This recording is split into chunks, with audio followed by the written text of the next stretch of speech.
Isang pagkilala ang iginawad ng Cotabato Regional and Medical Center sa isang lokal na himpilan ng radyo at telebisyon bilang pasasalamat sa patuloy nitong suporta sa pagpapalaganap ng mga programang pangkalusugan sa rehiyon.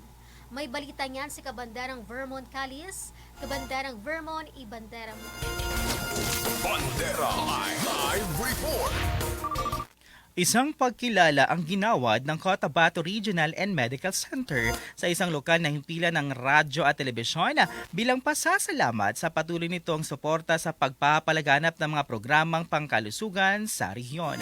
Tinanggap ng aming himpilan ng 105.3 DXJNFM Radyo Bandera Cotabato News TV Cotabato ang plaque of recognition mula sa Public Health Unit ng ospital na ginanap noong 2025 handog parangal pangkalusugan noong ika-12 ng Pebrero 2026 sa CRMC Grand Auditorium.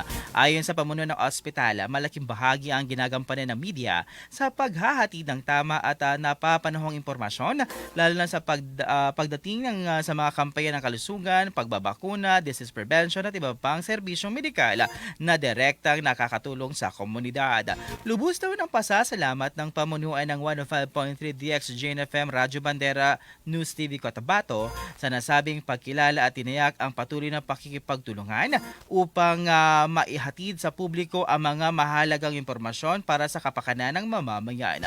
Patunay naman ito na sa pamamagitan ng sama-samang pagkilos ng institusyon, pangkalusugan at media, mas napapalakas ang advokasya para sa isang mas malusog na pamayanan. At yan ang balita mo rito sa 105.3 DXJNFM Radyo Bandera Cotabato. Nag-uulat Vermont Callis, basta balita, ibandera mo. Bandera Live Report.